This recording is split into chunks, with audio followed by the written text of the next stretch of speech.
Alright, welcome to another video of Birda Boy working on this project gun. This is the 500 yards for $500 gun. Today we are changing out this scope, something that will be more suitable for basically anything past 100 yards. I mean, it's a 3 to 9 by 40 Bushnell. It's got a duplex reticle, really bad glass, really blurry. There's no adjustments at all for anything. So we're gonna pull that off. We're gonna leave the mounts the same. I'm gonna show you to check everything. Make sure you do have good mounts, good contact, all that kind of stuff. I'll keep it pretty basic for the video. Just because there's a budget build, a lot of guys that are doing this don't have fancy tools. So I'll be just keeping it to a torque wrench, whatever bits I need, and then the actual components of the scope and the rings itself, and I'll just show you what to look for, and that's pretty much it. So let's get started. Alright, so first things first, we're going to take off the old scope, and I'm just going to use the torque wrench to take this off. It shouldn't be on too tight. So yeah, it's not tight at all. So even if I was going to use this scope, I would check these before going out, and do that with every factory gun you buy or used gun you buy, because these were not tight at all, to be honest. Like that didn't even have to break it loose at all. So anyway, I got those loose. Yeah, that was just finger tight. Same on the front. So not ideal. That would have been just a waste of time to even try and shoot that the way it was. But alright, so now we have that one off. We're going to check these mounts as well, because since everything else is loose, there is a really good chance that these are loose. We'll clean everything up. There's some random grease and schmog on stuff. So I have the right bit size here. Oh yeah. Yeah, so these are on tight, which is good. I'm not sure why the scope wouldn't have been mounted with any torque, but these have torque. Anyway.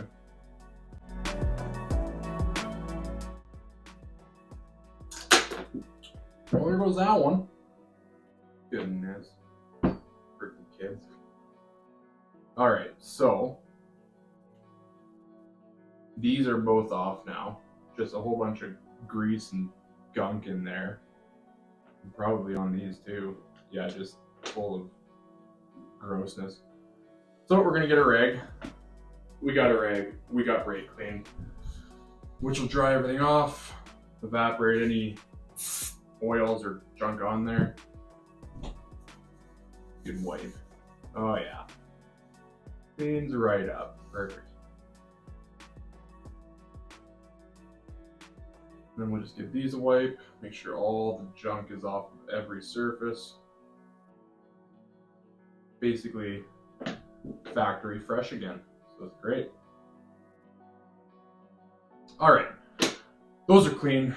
That's clean. This is wet with brake clean. Now, we're going to just reinstall everything with Loctite. So, some people say use it, some people say don't. I say use it. If you don't want to use it, don't. If you do want to use it, use it. These mounts can go on one of two ways. These little two-piece mounts, because there's two pieces. This way or this way. It doesn't matter until it does. What do I mean by that? Put them on this way. Then these are forward, the little slots. Put them on this way. Whoop, they're a little bit further back. So if you just mounted and your eye relief with your scope setup, because tube dimensions, rings, all that stuff, you might have to select a certain way to mount them. It doesn't matter until it does. So that being said, we're going to clean off each individual screw, and then we will put some Loctite on it, and then mount these things back on here. Done. So the Loctite I use just blue Loctite.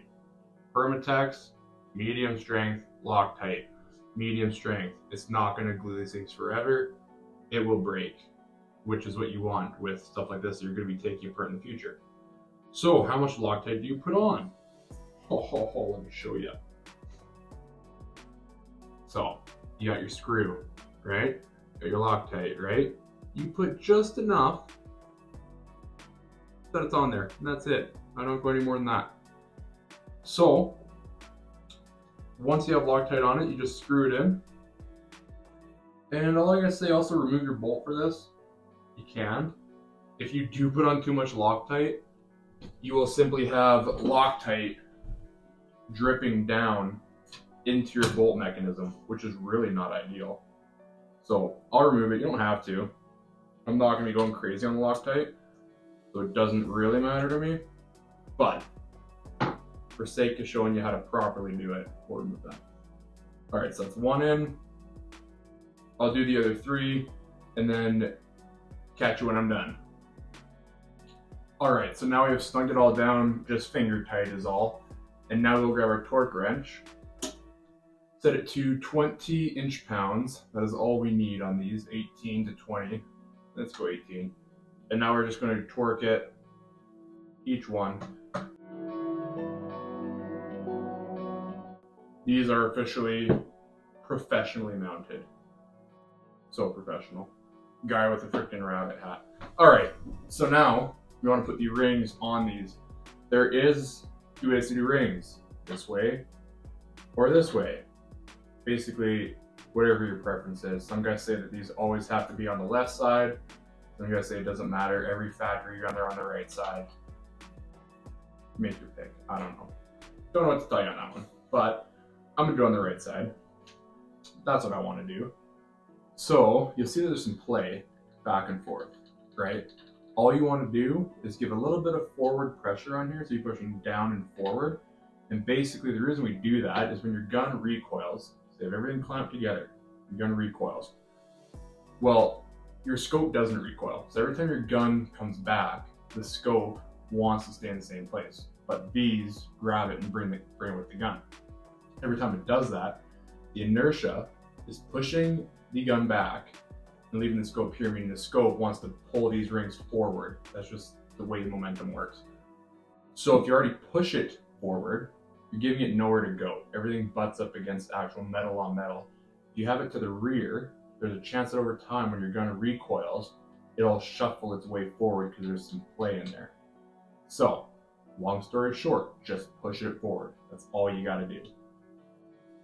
And then once you do that, and snug this up, we can torque it down, and this step is done. All right, we're ready to torque the actual rings to the mounts. For this, we want to have 35 inch-pounds. 34, 35. Again, little forward pressure.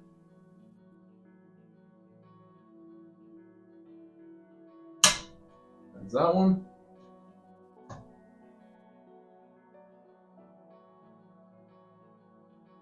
That is that one. Those are going nowhere. You'll notice I did not put Loctite on these. You can. They had a little bit from the factory on. These are Weaver Grand Slam rings. They have a little bit of like a yellow, basically Loctite. It's on the threads anyway. So that's good enough in my opinion. Now we're going to lay the scope in and get everything adjusted for us. So you can see there's some movement here. We can set it here. We can set it here, anywhere in between. What we want to do is find the right place for us. So the easiest way to do that, you set it all the way forward, open up the caps if you have them,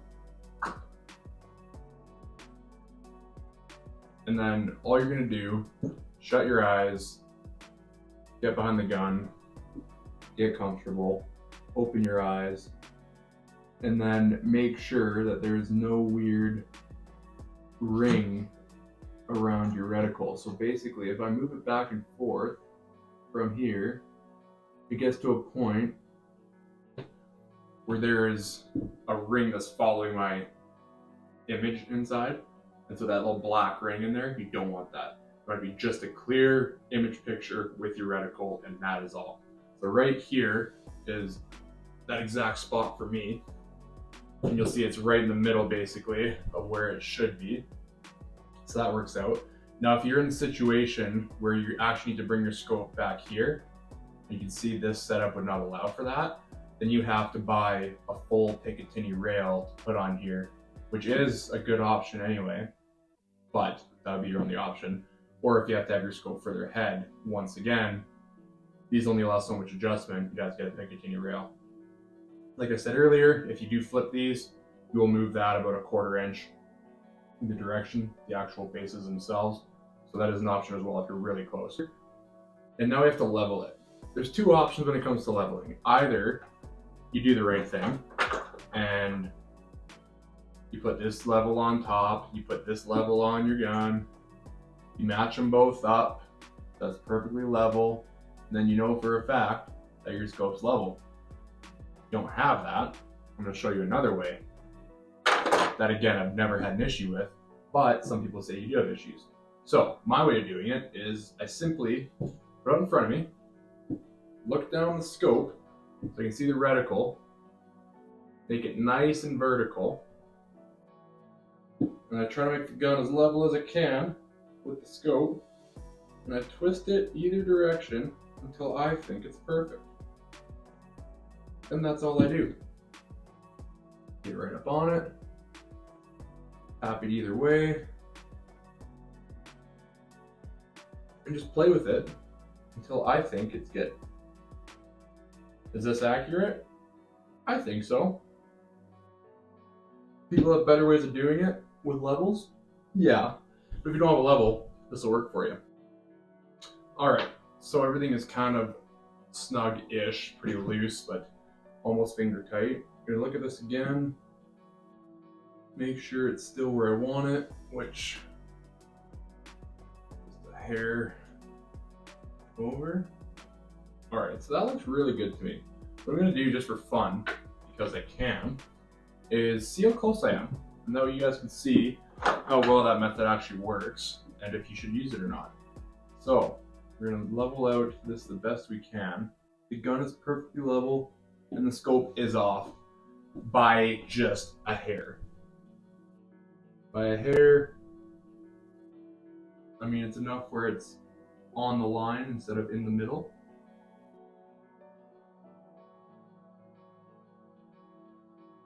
But it was pretty close.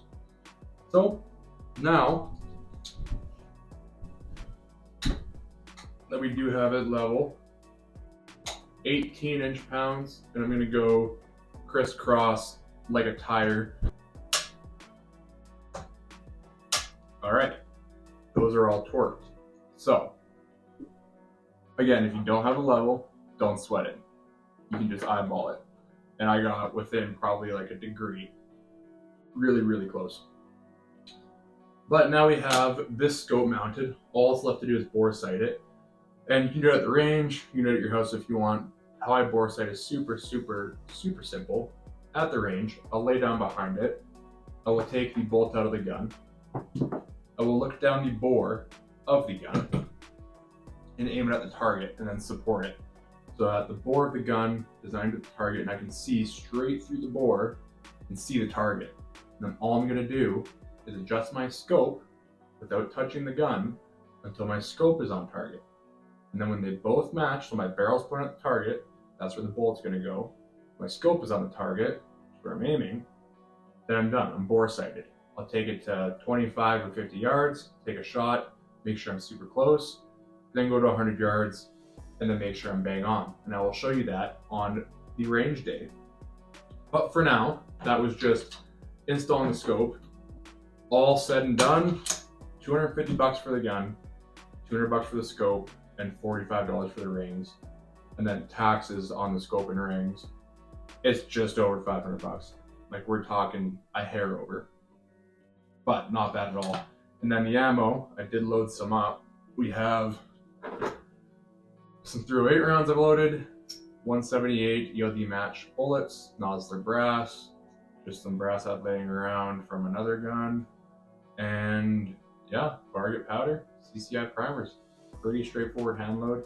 Same one I shot the can at 1,000 yards with. Try it in this gun, it should perform.